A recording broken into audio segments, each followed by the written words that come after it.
Buenas tardes y bienvenidos a Las Cosas Como Son. Hemos recibido en el set de Las Cosas Como Son al ministro de Economía y Finanzas, señor Kurt Burneo, cuya presencia agradezco. Señor ministro, muy buenas tardes y gracias por estar con nosotros. Muy buenas tardes, Fernando. Un placer conversar contigo.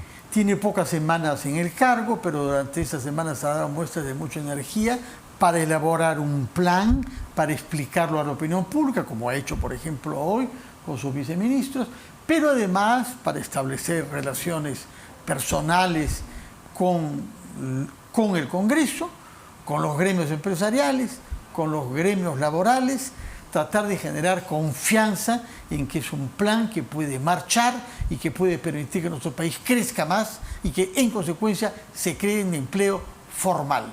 Dígame, por favor, cuáles son los próximos pasos de los próximos días para que este plan general pueda llevarse a la práctica. Fundamentalmente para que comience a aplicarse el plan, por ejemplo, como contiene subsidios a lo que es el transporte por la línea del metropolitano, o subsidios a lo que son las familias de bajos ingresos, subsidios por el lado de la factura o la factura de electricidad, se necesita ley. Entonces estamos en el proceso de elaboración de los proyectos de ley. Por ejemplo, para estas dos cosas pasa al Consejo de Ministros y el Consejo de Ministros plantea estos proyectos de ley, por ejemplo, al Congreso. La lógica de eso es que no puedo establecer subsidios si es que no tengo el amparo legal correspondiente. Y entonces, en ese orden de ideas, una parte importante de la aplicación, para que sea factible la aplicación de este plan de reactivación, que pasa, digamos, definitivamente porque el Congreso puede autorizar la normatividad que corresponde para la efectivización del mismo, ¿no?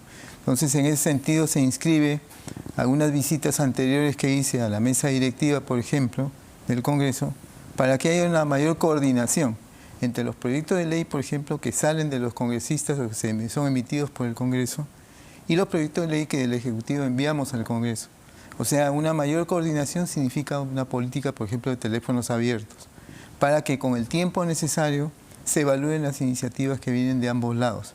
Entonces, eso es fundamental si queremos rapidez y si queremos también eficacia en cuanto a varios de los componentes que están en este plan de reactivación, que llamamos Impulso Perú. Y un tema importante a mencionar es por qué necesitamos, por ejemplo, que la economía tenga una mayor velocidad de crecimiento. La razón es simple. De acuerdo al marco macroeconómico multianual, la tasa de crecimiento que esperamos, por ejemplo, para este año está en 3.3%, pero que es insuficiente definitivamente para, por ejemplo, crear la suficiente demanda de empleo que le dé oportunidad, digamos, a los jóvenes que se están incorporando al mercado laboral. En estricto, necesitamos cuando menos crecer alrededor del 5% con la estructura productiva que tenemos ahora para absorber a los 300.000 jóvenes que se incorporan anualmente al mercado laboral. Entonces, el enfoque de este plan es tratar de propulsar la economía con la finalidad de que se propulse la demanda de empleo, por supuesto que se propulsen los ingresos y ventas y la legítima obtención de utilidades por el lado de las empresas, pero a su vez una actividad económica más amplificada, con una dinámica mayor, implica también una dinámica mayor en cuanto a lo que es la recaudación tributaria. Elemento fundamental, digamos, para que el Estado pueda cumplir con sus funciones. Hay alguna gente que decía en las primeras semanas, yo tengo un mes en esta posición, decía, no hay necesidad de hacer nada porque la economía está creciendo. El problema es que se estaba desacelerando el crecimiento económico y en la medida que se desacelera el crecimiento económico, se desacelera la demanda de empleo que, como sabemos, depende, digamos, de lo que es la actividad económica. Entonces había que hacer algo y es por eso que se diseñó este plan de reactivación de la economía como elemento importante para mirar con mejor perspectiva los meses y años que vienen. No. Independientemente también, por supuesto, de lo que es la parte política, ¿no? Porque un elemento clave aquí es que hayan dos cuerdas separadas, como era antes, don Fernando. Una cuerda iba por el lado político con todos sus temas y la otra cuerda iba por el lado económico. Si eso existía antes, yo creo que sí hay posibilidades de poder independizar estas sendas, estas cuerdas separadas, y al final de cuentas es que lo político no trabe lo que vendría a ser la parte económica, porque al final de cuentas, si hablamos de la parte económica, hablamos de la realidad de todos. Todos estamos en este mismo buque. Entonces, si la economía le va bien a todos. Eso es un poco la lógica sencilla. De acuerdo, sí. Hemos comprendido sus ideas de base la voluntad de establecer cuerdas separadas, como dices tú, como dice usted, que las discusiones políticas no impidan los consensos sobre políticas económicas. Ahora bien, ha mencionado algunos cambios en la política de recaudación. ¿Dónde cree usted que pueden haber cambios favorables a este plan económico general? Definitivamente la lógica es, si la economía crece más rápido, la recaudación tributaria también lo va a hacer, sin tocar las tasas. O sea, una pregunta recurrente que me hacen, por ejemplo, es si se van a cambiar las tasas impositivas, la estructura tributaria. La respuesta es no, porque sencillamente no hay necesidad de ello. Es suficiente con el crecimiento de la economía para que, si ponemos un simbolismo, ese avión llamado economía peruana pueda subir a una velocidad mayor y alcanzar una velocidad de crucero. Con una velocidad de crucero definitivamente la recaudación se incrementa con las mismas tasas, sencillamente porque la actividad económica es mayor. Por eso le decía al principio, don Fernando, en un esquema donde la economía crece con más dinamismo, ganamos todos. Y es por eso que es muy importante, digamos, insistir en que para que funcione este tipo de iniciativas tenemos que separar la parte, obviamente la parte política con todos sus temas y la parte económica. Pero hay un elemento que subyace aquí y es el tema de la confianza. Sin la confianza no vamos a tener el concurso adecuado de la inversión privada, por ejemplo. Y el punto importante que destaco también en el plan es que así como estamos, por ejemplo, cuando se pregunta, en el largo plazo, ¿tenemos la posibilidad de crecer a tasas mayores al 3%? La respuesta es no, porque el producto potencial, esto es, el producto que resulta si utilizáramos al 100% todos los factores productivos en la economía, mano de obra, capital y tecnología. Si utilizamos todos los factores al 100%, tenemos el producto resultante, es el producto potencial. Y la realidad nos dice que ahora el producto potencial permite que la economía, sin presiones inflacionarias, puede crecer hasta el 3%. Eso significa que si observamos, por ejemplo, la actividad económica específica hoy está creciendo al 3%, o sea, en línea con el producto potencial. Eso quiere decir que no tenemos espacio para crecer a tasas más altas. Hay que hacer ese espacio, hay que ampliar el producto potencial. Y para hacer eso, evidentemente el tema de la inversión es central. Estamos hablando de una mayor capacidad de producción, de las mejoras en la competitividad, por supuesto que lo es, porque eso nos va a permitir en el futuro que el producto potencial sea más grande y por lo tanto tengamos una oportunidad de crecimiento en el corto plazo, digamos, mucho más dinámica de lo que hemos venido teniendo en estos días. ¿Qué sectores económicos piensa usted que tienen un potencial que no hemos desarrollado todavía? Porque el objetivo es ambicioso, si lo he comprendido bien, es pasar de una tasa de crecimiento de 3.3%, que es lo actual, a 5%. Ese es el camino, ese es un poco el reto y vamos a decir, a donde se apunta. Ahora, el tema es el siguiente. A pesar de que el primer semestre, por ejemplo, hemos crecido, el primer semestre de la economía peruana todavía ha seguido creciendo, hay sectores, por ejemplo, como podría ser parte de la manufactura, que todavía tiene variaciones en negativo. O sea, no es uniforme, ha sido heterogéneo el crecimiento, por lo menos en este primer semestre. Y lo que tenemos que ver es cuáles son los sectores que son más intensivos, por ejemplo, en el uso de mano de obra. Y ahí, evidentemente, si hablamos de lo que es, por ejemplo, manufactura, si hablamos de lo que es comercio, lo que es servicios de restaurante, hotelería y demás, estamos hablando de sectores que son altamente insumidores de mano de obra. Si el énfasis está en buscar, por ejemplo, una propuesta de reactivación, la aplicación de la propuesta de reactivación, que se traduzca en incrementos contundentes en la demanda de empleo, obviamente la política macroeconómica va a estar dirigida a priorizar aquellos sectores que justamente son intensivos en mano de obra y en trabajo. Entonces, bajo ese concepto, uno tiene que reconocer lo siguiente. Yo soy un convencido del libre juego de la oferta y la demanda, pero también sé que el libre juego de la oferta y la demanda no me garantiza que el crecimiento resultante, por ejemplo, sea aquel de aquellos sectores donde definitivamente son altamente insumidores de mano de obra.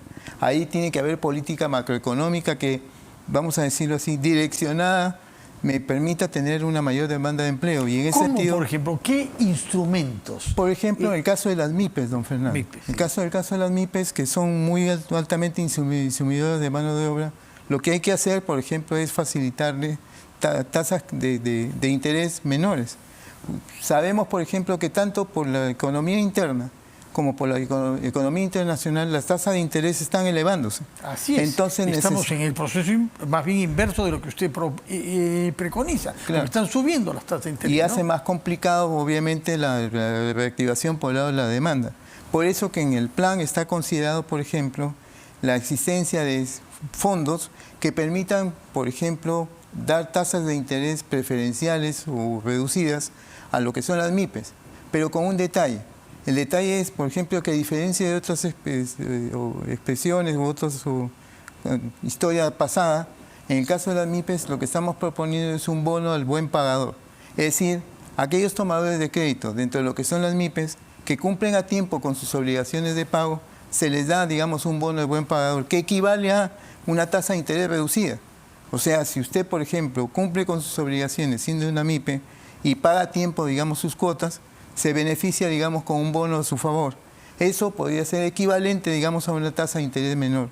Consideramos que la tasa de interés es un factor sumamente importante para que las MIPES se dinamicen y, consecuentemente, puede incrementarse en términos importantes la demanda de empleo. Tan solo le menciono una referencia, en realidad el plan es un poquito más amplio, ¿no? ¿Qué podemos hacer? Usted ha mencionado sectores como la restauración y el turismo para que lleguen a una tasa mayor de lo que están creciendo actualmente. Las condiciones tienen que ser cambiadas. Si queremos, por ejemplo, que sectores como el caso de hotelería y turismo avance, demande más empleo, se dinamicen, hay que dar condiciones. Y una de las condiciones, por ejemplo, viene por el lado de la acción estatal, en el sentido de procurar las mejores condiciones de mercado para que, por ejemplo, los sectores de hotelería y restaurante puedan tener un dinamismo mayor, considerando, y este es un elemento importante, que en el primer semestre de este año ha mostrado variaciones negativas.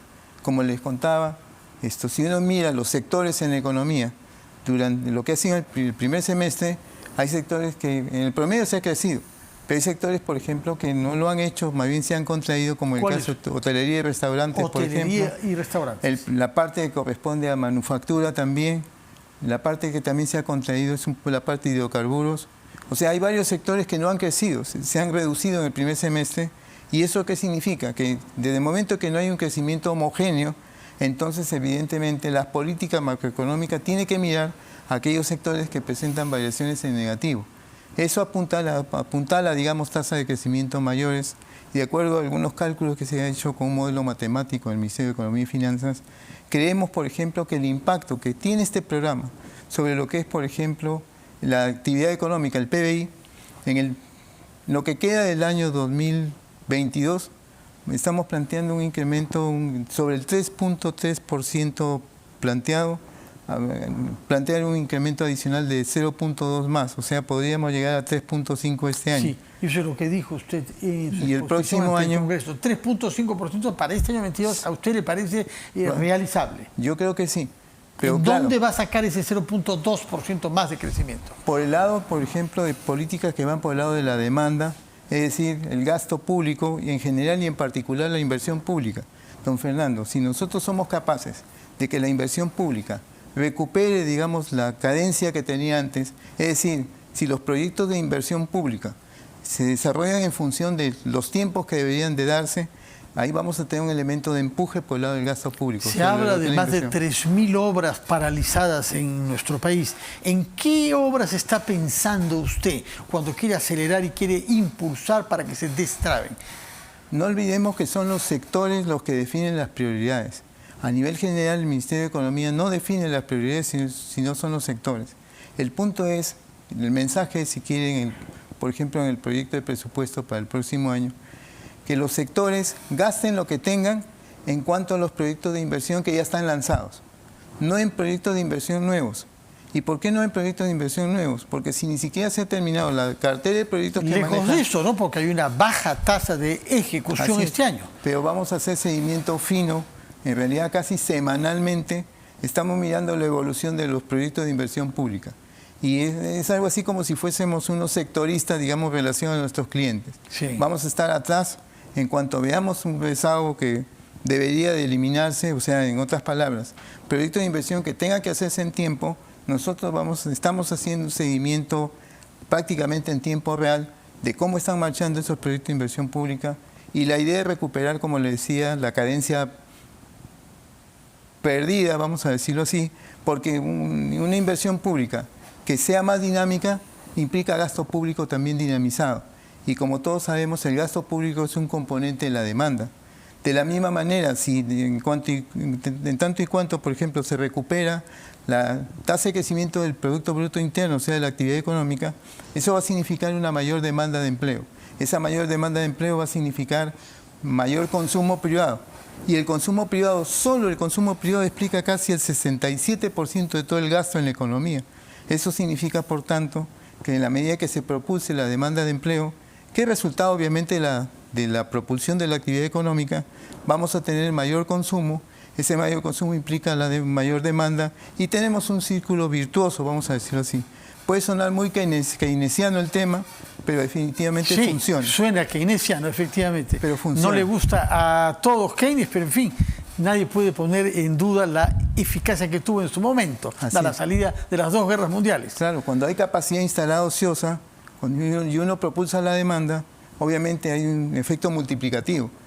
Estamos apostando a eso, pero hay un detalle adicional, que a diferencia de otros planes de reactivación, no solamente estamos considerando darle un envión a la demanda, sino también a la oferta. Es decir, con mejores condiciones para poder producir con costos menores.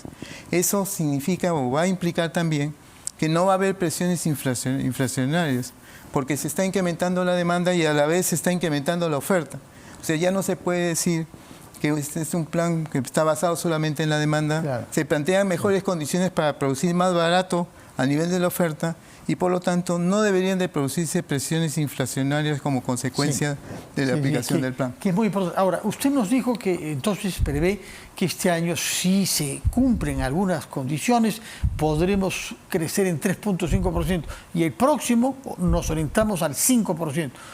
Aproximadamente en principio, don Fernando, alrededor de 4.3%, pero hay que monitorear qué cosas podríamos ajustar para pretender tasas de crecimiento mayores el próximo año. ¿Cuáles son esas cosas que habría que ajustar? Lo primero, digamos, es que por el lado del Congreso se puedan aceptar estos proyectos de ley porque permiten más rápidamente implementar el plan. ¿Cuáles son estos proyectos de ley? Porque nos ha hablado subsidios de electricidad y de transporte. Para comenzar, pero, por ejemplo, hablamos de proyectos de ley cuando estamos hablando, por ejemplo, de políticas sectoriales. O sea, cuando hay la necesidad, por ejemplo, en el caso de una política sectorial que está establecida con rango de ley, no tenemos otra más que si vamos a cambiar las condiciones en términos legales o de artículos, digamos, de una ley que está relacionada a un sector, vamos a tener que presentar un proyecto de ley, ya lo estamos viendo.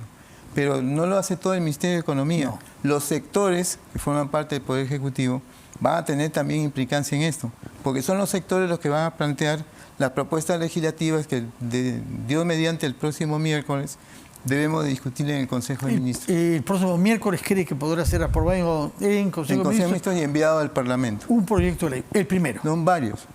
Son en realidad, don Fernando, como 16, de un total de 25. 16 proyectos de ley que pueden estar listos el miércoles próximo. Que por el lado del Poder Ejecutivo. Sí. Ese paquete, digamos, de proyectos de ley se envía al Congreso para que el Congreso lo discuta y eventualmente, Dios mediante, también lo apruebe. Entonces tomamos nota de que el miércoles próximo deberemos tomar conocimiento de 16 proyectos de ley que enviarán al Congreso como parte de este programa general de reactivación. Ahora, aparte, digamos, hay algunas normas que tienen el rango a nivel de por ejemplo, de decretos supremos, por ejemplo, que se pueden hacer al interior del Ejecutivo. Es más, gran parte de todo lo que no es proyecto de ley ya lo tenemos hecho. El punto es que vamos a la secuencia, el timing en estas cosas es muy importante. Aproximadamente hacia el día martes debemos de emitir una serie de normas que no son proyectos de ley, pero que están concatenados con el plan que se está presentando. Ahora, si la pregunta es, ¿qué factor crítico de riesgo puede darse? Sí. Que un factor de riesgo puede ser, por ejemplo, que el lado del Congreso pueda demorarse un poco dentro de lo que es la aprobación de los proyectos. El otro elemento es que hay una sincronía dentro de lo que son las propuestas que estamos planteando aquí, y entonces si se produce un desfase muy largo, muy fuerte, en cuanto a la aplicación de los proyectos de ley remitidos al Congreso, quizás la efectividad de este plan no es que se elimine, sino que demore un poco más en mirar los primeros resultados como consecuencia de la propuesta. Sería de todas maneras negativo, naturalmente. ¿Se ha reunido usted con dirigentes de los gremios empresariales y los gremios laborales? ¿Qué le reclaman? ¿Qué siente que unos y otros exigen de usted, por una parte, y qué tienen en común? Porque en realidad se habían producido acercamientos en el marco del Consejo Nacional del Trabajo, ¿no es cierto?, en donde dirigentes de la CONFIEP, particularmente de la Sociedad Nacional de Industrias, descubrían que tenían coincidencias con algunas centrales sindicales. ¿Cómo ha percibido usted los reclamos que hay en uno y otro sector? Por el lado de los gremios empresariales, lo que noto, por ejemplo, hay una incidencia muy clara en el tema de la normatividad laboral. O sea, el tema de la terciarización, el tema de la negociación colectiva, son puntos fijos, vamos a decirlo así, por el lado empresarial. Sí, ha habido... Y entonces el tema ahí es la pregunta, ¿no? Por el lado del Ministerio de Economía, ¿qué pensamos respecto a esta situación en la parte de normatividad laboral que ya existe? Y lo que les he dicho y les he sido sincero, estamos evaluando, digamos, las implicancias, no solamente miremos en el corto plazo, sino en mediano y largo plazo que pueden tener estas normas que ya existen, pero que son definitivamente una piedra en el zapato para el sector empresarial. Sí, sin duda. Hay una fijación por ese lado. Y en caso de los gremios empresariales, obviamente el tema de la defensa en cuanto a lo que vendría a ser las posibilidades de los trabajadores de presionar por mejores salarios, o la necesidad de los trabajadores de tener una negociación colectiva, digamos, mucho más amplia en términos de alcances, es lo recurrente por el lado de las centrales sindicales. El punto es que yo me entusiasmé mucho con este tipo de reuniones porque no hay mejor forma, don Fernando, que tomar la información de la fuente. Por supuesto, no que haya intermediarios. De los actores concernidos. Exactamente, ¿no? Entonces con una posibilidad de apertura de diálogo abierto y franco, se dieron las reuniones por el lado con los gremios empresariales y con el caso, digamos, las centrales sindicales. Es nuevamente ahora que se ha lanzado el plan, voy a reunirme otra vez, digamos, con ellos para ya mirar unas cosas más de detalle. Pero lo importante también, debo decir lo siguiente. Se dice que no hay mucha confianza en el sector empresarial. Sí, bueno, eso Le parece cuento, que hay, Fernando, hay algunos indicadores en ese sentido. Hace algunos días recibí la visita de Newmont para tener una conversación específicamente conmigo en el ministerio. La empresa minera norteamericana, ¿no? Después hay citas que ya están concedidas a solicitud de Chinalco, de Anglo American, la Quellaveco, por ejemplo. Sí. O sea, hay solicitud de citas en el ministerio y obviamente me llena de entusiasmo porque cuando hay esas solicitudes no es tan cierto de que hay incertidumbre plena, no se confía en el gobierno, porque ellos mismos se están acercando para ver al detalle qué es lo que estamos pensando hacer en el Ministerio de Economía y bueno, ahora ya tenemos una propuesta clara donde definitivamente ellos se van a dar cuenta que no hay sorpresas. Claro. Y la idea del Ministerio de Economía es tratar de fomentar siempre, o sea, de ser una suerte de un facilitador respecto a lo que es la inversión privada. Ese ahora, mensaje has citado el caso de 3 empresas mineras, Chinalco, Newmont y Anglo American. En otros sectores productivos tiene también demandas de citas para empresarios que quieren invertir en el Perú, porque lo de Quellaveco me parece que se va a inaugurar el próximo mes, es la mina más grande del mundo, que se inaugure este año. Quiero decir, no hay tantos descubrimientos de cobre fuera de nuestro país, ¿no? Y me parece que la de Quellaveco es la más grande del mundo, nueva. Pero en las reuniones con los gremios, a diferencia de lo que se decían algunos, han estado todos los gremios empresariales representados en esa reunión, la primera que he tenido. Se les va a convocar a una siguiente reunión para discutir más al detalle lo que es el plan de reactivación. De igual forma, por ejemplo, si hablamos de solicitudes específicas de citas, podría citar, por ejemplo, a la Sociedad Nacional de Industrias, que también, digamos, está solicitando una cita en el Ministerio. O sea, este es un ambiente en el cual yo tengo mucha expectativa de que podría ser hasta cierto punto un mito, una leyenda urbana, decir que los empresarios han perdido totalmente la confianza. Cierto es que hay algunos temas de fijación, como en la parte laboral, pero yo diría y el clima político, ¿no? Sí, es cierto, pero definitivamente ellos tienen el interés de conectarse con el ministerio en la medida en que lo ven como una posibilidad, ¿no es cierto?, de acercamiento y obviamente de tranquilidad y estabilidad. Como le decía don Fernando, a ellos el mensaje ha sido: no hay sorpresas acá, lo que se dice se hace, y es como por ejemplo el tema de las mesas ejecutivas. A veces el problema, por ejemplo, para poder dinamizar la inversión, es que los empresarios sienten que a veces hay piedras en el zapato, obstáculos en los procesos que les impiden tomar decisiones de inversión. Y muchas veces se entrampe en cuanto a los procesos, responden entrampes que surgen entre propios funcionarios de distintas entidades del Estado. Es decir, es como si los bomberos se pisaran la manguera. Claro, claro. Entonces las mesas ejecutivas lo que buscan es destrabar proyectos. Ya creamos una nueva mesa hace 2 semanas, que es la mesa de agroindustria, Sí. y hace pocos días la mesa ejecutiva naval. En ambos casos lo que estamos haciendo, hemos juntado empresarios, sector empresarial, sector público, con sus distintos entidades o instituciones, y lo que hacemos en las mesas ejecutivas es destrabar proyectos. Eso yo le tengo mucha expectativa porque al final de cuentas es a veces cuestiones de detalle que no permite, por ejemplo, la fluidez de la inversión privada. Claro Las mesas ejecutivas cumplen esa finalidad. Bueno, muchas gracias por su presencia, señor ministro Kurt Burneo. Gracias por dejarnos este plan de impulso al crecimiento económico y estaremos conversando, espero, para saber si esa esperanza que tiene usted de que pasemos del 3.3 previsto ahora a 3.5 este año y a 4.3 en el camino al 5% se logra cumplir si esos proyectos de ley, nos ha anunciado el miércoles próximo 16 proyectos de ley y otros decretos supremos, avanzan y hacen un plan coherente para restablecer la confianza y promover la inversión y mejorar, como lo ha dicho, no hemos desarrollado el tema, la competitividad. Muchas gracias por su presencia acá, que tengan mucho éxito en su plan, su éxito será naturalmente el de nuestro país. Ha sido el ministro de Economía y Finanzas, Kurt Burneo. Vamos a hacer una pausa y retomamos las cosas como son.